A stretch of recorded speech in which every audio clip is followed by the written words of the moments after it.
ఆంధ్రప్రదేశ్లో ఏ రాజకీయ పార్టీకి చెందిన నాయకుడు అధికారంలోకి వచ్చినా తాను విజనరీ నాయకుడినని, రాబోయే కొన్ని దశాబ్దాల్లో రాష్ట్రం స్వరూప స్వభావాలనే మార్చేస్తానని, ప్రగతి పదంలో నడిపిస్తూ దేశంలోనే నెంబర్ 1 రాష్ట్రంగా నిలబెడతానని ప్రకటనలు గుప్పించడం మనందరికీ తెలుసు. ఇంత గొప్ప విజనరీ నాయకులకి ఏ రాష్ట్ర ప్రగతికైనా లేదా ఏ దేశ ప్రగతికైనా ఆ రాష్ట్రంలో లేదా దేశంలో ఉన్న విద్యా వైద్య రంగాలు ప్రభావితం చేస్తాయి అనే విషయం మాత్రం తట్టకపోవడం బాధాకరం. ఈవేళ మన రాష్ట్రంలో విద్యా వైద్య రంగాలు వ్యాపారమయంగా మారిపోయాయి అన్నది వాస్తవం.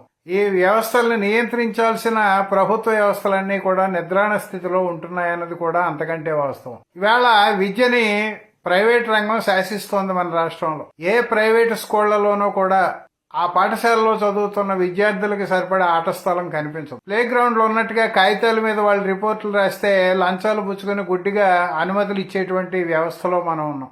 విద్యార్థుల్లో మానసిక వికాసమే కాదు, శారీరక వికాసం కూడా కావాలి అంటే సరైన విద్యతో పాటు వాళ్ళు ఆడుకోవడానికి తగినంత ప్లే గ్రౌండ్ కూడా ఉండాలనే స్పృహ మన పాలకులకు కనిపించడం లేదు. ఇంకా బాధాకరమైన విషయం ఏమిటంటే ఫీజుల రీత్యా గాని, చదువు పేరుతో ఆ స్కూళ్లలో చదువుతున్న విద్యార్థుల్ని యంత్రాలుగా మార్చుతున్న వైనం మీద గాని నియంత్రణ చేపట్టాల్సిన లేదా తనిఖీలు చేయాల్సిన ప్రభుత్వ వ్యవస్థలు ఎంత మేరకు పనిచేస్తున్నాయో, ఎంత ఘనంగా పనిచేస్తున్నాయో మన అందరికీ తెలుసు.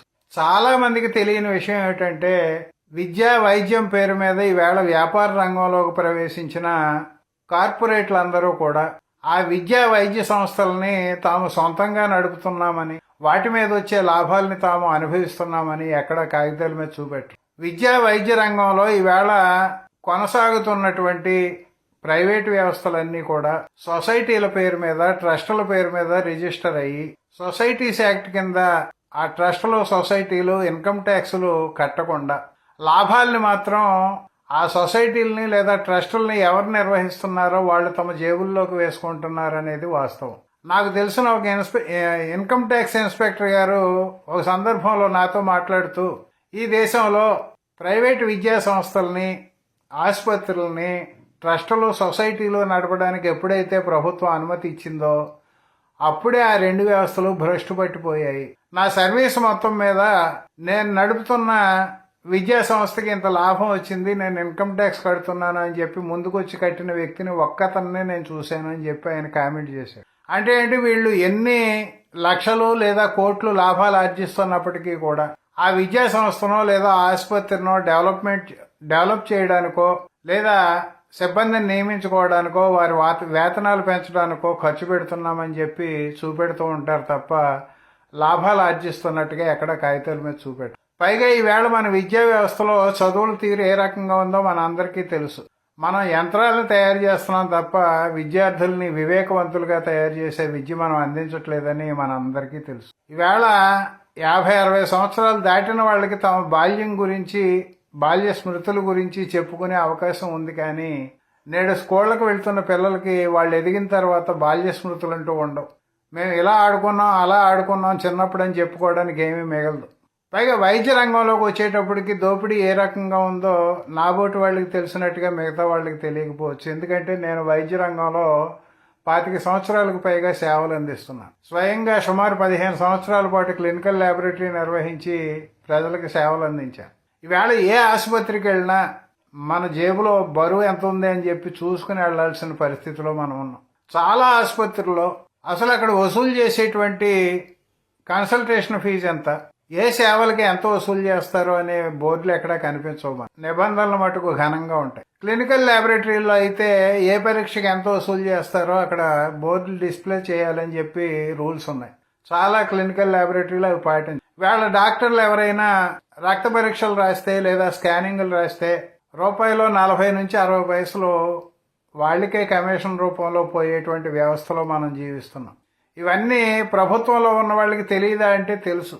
వాళ్ళకి ముట్టాల్సినవి ముడతాయి, లేదా ఎప్పుడైనా దాడులు చేసి భయపెడితే కాస్త కోస్తో సమర్పించుకునే వాళ్ళు ఉన్నారు. ఈవేళ సామాన్యుడు ఆసుపత్రికి వెళ్లాలంటే భయపడే పరిస్థితి వచ్చిన కారణంగానే గ్రామీణ ప్రాంతాల్లో ఉన్న రూరల్ వైద్యుల్ని, ప్రైవేట్ మెడికల్ ప్రాక్టీషనర్స్ని చాలామంది రోగులు ఆశ్రయిస్తున్నారనేది వాస్తవం.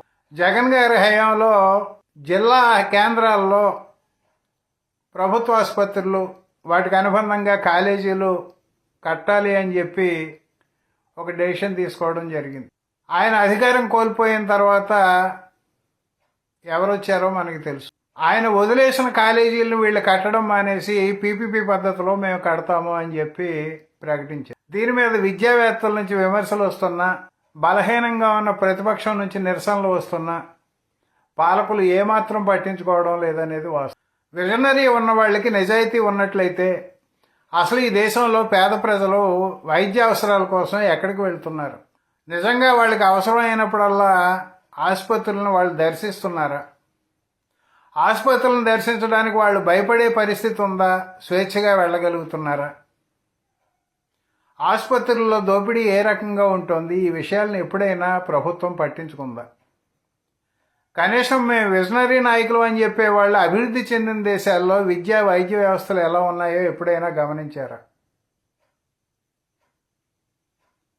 ఇవేమీ చేయకుండా ప్రజల సంక్షేమమే మా ధ్యేయం అని చెప్పి రకరకాల పథకాలు తీసుకొచ్చి అడిగిన వాళ్ళకి అడగని వాళ్ళకి కూడా పందేరాలు చేసేటువంటి ప్రభుత్వాలు విద్యా వైద్య రంగాల్ని పటిష్టం చేయాలి, పూర్తిగా ప్రభుత్వ నియంత్రణలోకి తీసుకురావాలి, ప్రభుత్వమే ఆ సేవలు అందించాలి, అవసరమైన అన్ని వర్గాలకు అది ఉచితంగా అందాలనేటువంటి స్పృహ కోల్పోయి ఎందుకు ప్రవర్తిస్తున్నారు? ఇది ప్రతి ఒక్కరూ ప్రశ్నించాల్సిన విషయం, మాబోటి వాళ్ళు మాత్రమే కాదు. ఇవాళ నైతిక విలువల కమిటీ పేరు మీద ఒక మత ప్రచారకుడిని తీసుకొచ్చి నైతిక విలువల మీద పిల్లలకి పాఠాలు రాయించే పరిస్థితి ఏర్పడింది.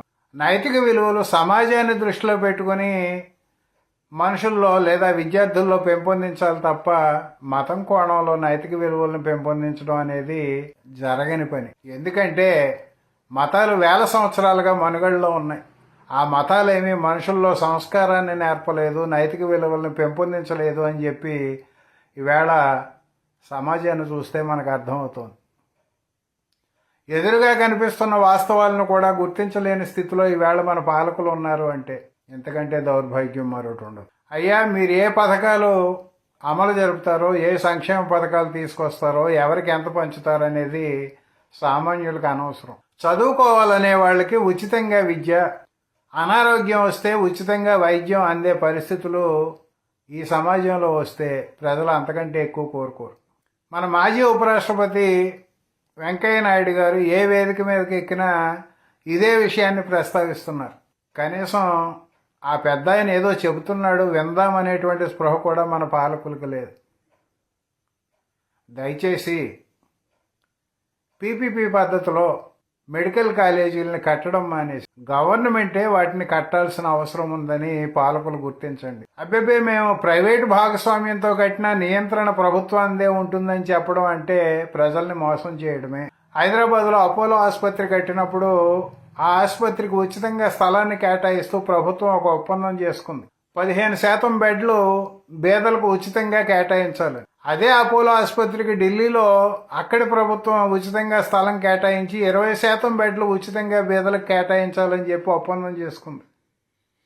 ఈవేళ హైదరాబాద్లో కానీ ఢిల్లీలో కానీ అపోలో ఆసుపత్రికి పేదలు వెళితే లోపలికి ప్రవేశం ఉంటుందా? నిజంగా అక్కడ ఆ స్థాయిలో పేదలకు బెడ్లు కేటాయించారా? రేపొద్దున ఆంధ్రప్రదేశ్లో జిల్లా కేంద్రాల్లో పీపీపీ భాగస్వామ్యంలో వచ్చినటువంటి మెడికల్ కాలేజీలు, ఆసుపత్రుల్లో కూడా పరిస్థితి అదే రకంగా ఉంటుంది. రేపొద్దున వాళ్ళు సీట్లు అమ్ముకుని వ్యాపారం చేసుకోవడానికే ఆ మెడికల్ కాలేజీలు పనిచేస్తాయి, కానీ సామాన్యుడు అక్కడ చదువుకోవడానికి ఏమాత్రం అవి ఉపయోగపడవు. దయచేసి ఆలోచించండి. కనీసం సామాజిక స్పృహ ఉన్న ప్రతి వ్యక్తి కూడా ఈ అంశాల మీద స్పందించాల్సిన అవసరం ఉందని చెప్పి